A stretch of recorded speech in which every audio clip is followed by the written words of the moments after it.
Hi, everyone. Welcome back to 3 News Now. I'm Stephanie Haney. Today is Wednesday, April 21st. Thank you for being here for the top stories from WKYC.com and our WKYC app.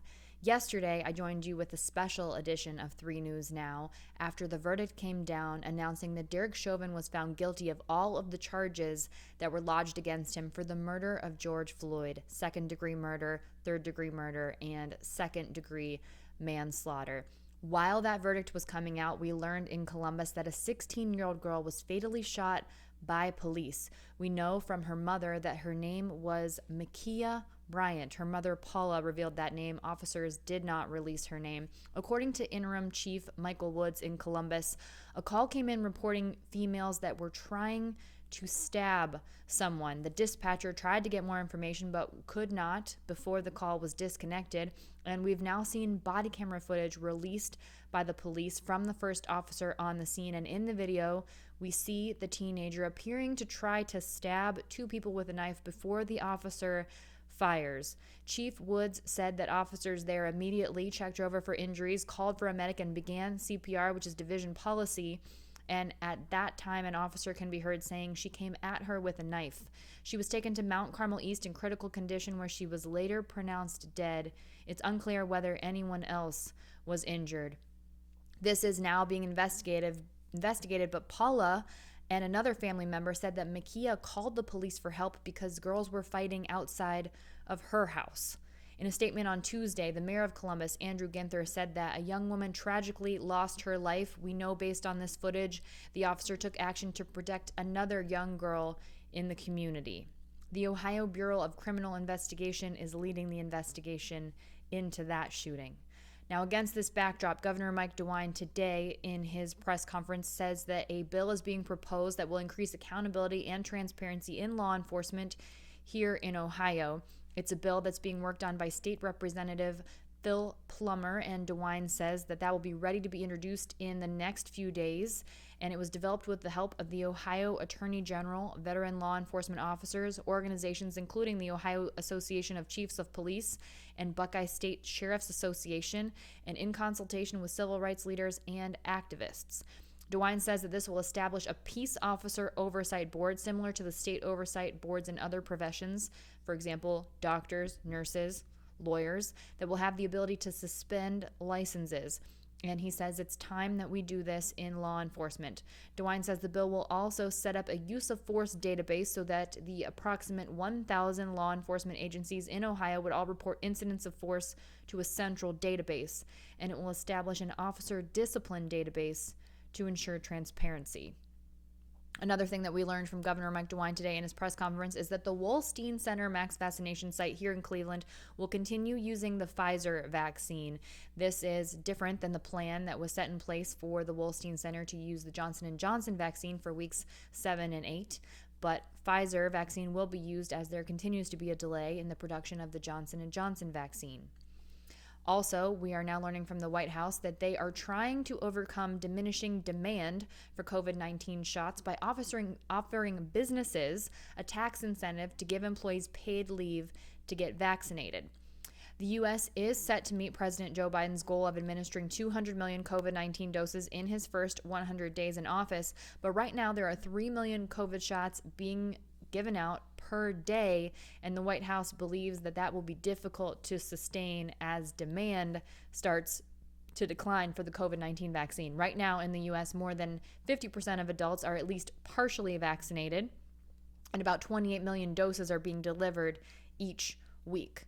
Right now, about 130 million Americans have yet to receive a single dose of COVID-19 vaccine, which speaks to what's happening in Summit County. The Summit County Fairgrounds mass vaccination site has been canceled on April 27th due to decreased demand.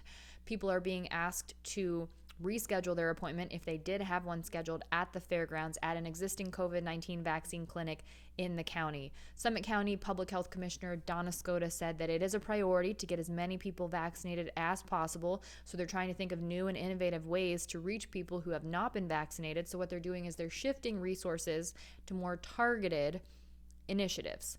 Anyone who needs to set up a new vaccine appointment can do so at a link at wkyc.com. Just look for the article about the Summit County Fairgrounds mass vaccination site being canceled. You can also call the COVID-19 hotline. That number for Summit County is 330-926-5795. You can call that between 9 a.m. and 4 p.m. Monday through Friday. Now let's take a look at the latest COVID-19 numbers across the globe here in the U.S. and in Ohio. Globally, the total number of cases is now at 143,257,146, according to Johns Hopkins University. The total number of deaths is now at 3,049,180, passing the 3 million mark a couple of days ago. Here in the U.S., the total number of cases is now at 31,811,188. The total number of deaths is now at 568,733. Now, we know by now, if you've been watching 3 News Now, that U.S. has 4% of the global population, but we lead the number of cases, we lead the number of deaths by a wide margin, but we are seeing those percentages tick down. Right now, we have 22.2% of the COVID-19 cases. That's down 1/10 of a percentage point from yesterday, and it's down 0.4 of a percentage point from Friday, which is the last time we talked, because I was out on Monday, and then yesterday the show got preempted because of the news of the Derek Chauvin guilty verdict. And we now have 18.7% of the COVID-19 deaths. That's down 0.3% from Friday. So these are significant decreases, even though it's less than a percentage point. This is something that we're continuing to see over time. The latest numbers from the Ohio Department of Health show that we've seen 1,789 new COVID-19 cases in Ohio in the last day. The latest data about deaths shows that we have seen 42 more reported deaths confirmed on death certificates since Friday. This is as of yesterday. The total number of deaths in Ohio was at 19,033. In the last day, we've seen 138 new hospitalizations and a total of 1,243 people in the hospital currently. Both of those numbers down from yesterday. Of those people in the hospital, 372 of them are being treated in the intensive care unit. And we've seen 12 new ICU admissions in the last day. Also, those numbers both down from yesterday. Taking a look at the vaccination picture here in Ohio, almost 28% of Ohioans are fully vaccinated. That's more than 3.2 million people and more than 66,000 people in the last day. And I am very happy to say that I can now count myself among the people who have gotten both COVID-19 vaccine shots. I got my second shot on Saturday. Taking a look at the number of people who have started vaccines in Ohio, more than 38% of Ohioans have started the process. That's more than 4.4 million people and almost 30,000 people in the last day. Now, in 2020, if you got unemployment benefits related to COVID-19, or if you got any unemployment benefits, actually, for that matter, the first $10,200 of those are not taxable if your adjusted gross income is below $150,000. This is new.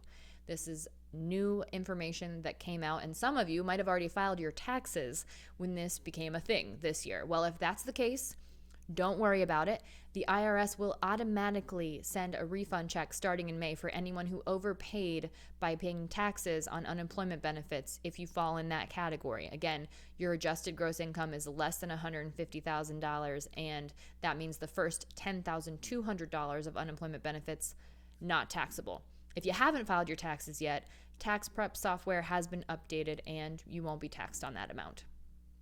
Now today, you might have woken up with snow in your area, and the spring snow has postponed tonight's game between the Tribe and the Chicago White Sox. That was scheduled for tonight, so it will now be rescheduled. It'll be a doubleheader on Monday, May 31st. There'll be 2 7-inning games. They'll start at 3:10 p.m. on that Monday. If you purchased tickets to tonight's game, you will automatically get a credit that can be used towards any remaining 2021 home game. That's beginning with the May 7th homestand. Now, coming up over this weekend, the Friday through Sunday games between the Tribe and the New York Yankees have reached their full capacity of 30%. Last I checked, tickets were still available for Thursday in the 4-game series. You can check that out at indians.com/tickets. The capacity is still at 30%, so that'll be about 10,500 fans. And beginning in May 7th, that's when Progressive Field will be able to increase that capacity to 40%. So that'll be about 14,000 fans. And that's when you can also start sitting in mixed pods starting May 7th. These are pods consisting of multiple groups of separate parties, capped at 10 people per pod. You will still have to wear a mask in the ballpark unless you are sitting in your ticketed seat and you are actively eating or drinking. Something else to look forward to, Cedar Point has announced its required reservations system for May. The park is set to open on May 14th for the 2021 season, and as of right now, you have to have a reservation to get into the park. Now, reservations will open to season pass holders starting April 26th at 11 a.m. That's next Monday. Also, if you're a pass holder and you book a night at Hotel Breakers, Lighthouse Point, or Express Hotel, you have guaranteed park entry during that stay. We will hear more details on COVID-19 protocols from Cedar Point on Monday, April 26th. Okay, here's an update from over the weekend because we haven't talked since Friday. If you saw news of a mysterious dome-shaped object on I-76 West in Akron, it was not a UFO, okay? The Ohio State Highway Patrol says it was an industrial furnace ladle. This is something that is used in steel making, but it looked a lot like a UFO, and it was clogging up the ramp there for about an hour, but they got it situated, and no, it was not an extraterrestrial being visiting us here in Northeast Ohio. We know a little bit more about what the draft will look like, at least the closing of the draft. Cleveland native Machine Gun Kelly will be closing down the draft on day 3 on May 1st here in Northeast Ohio, and the Black Pumas will be performing on night 1. We've got all of the things that you need to know about the entertainment at the NFL draft here in Cleveland on WKYC.com. Make sure you check it out. One more thing to let you know, today is Wednesday, and that means it's time for your weekly dose of It's All Good News. This is episode 2. Great stories for you this week. We have a very crafty little dog who has overcome some incredible odds and doing some interesting things that is kind of making everybody pretty obsessed with this little pup. We have 2 great reunions. One of them involves another dog, and there's a very cute little deer doing some crazy things on the soccer field. You gotta see it. It's on the WKYC YouTube page. It's linked on WKYC.com. You can find it in my Instagram story. I've tweeted it out. Trust me, it's out there. So check out your weekly dose of It's All Good News and share your good news with me. Use hashtag GoodNewsCLA or email me at goodnews@WKYC.com. Send it to me in the DMs. Whatever you want to do, just get me your good news and we'll share it maybe next week on It's All Good News. All right, that's it for your 3 News Now update today for Wednesday, April 21st. I'll see you back here tomorrow with more 3 News Now, and I'll see you in just a little bit with your trending stories on what's new in your Clicking in Cleveland segment. Between now and then, everyone stay safe and be well. I'm Stephanie Haney.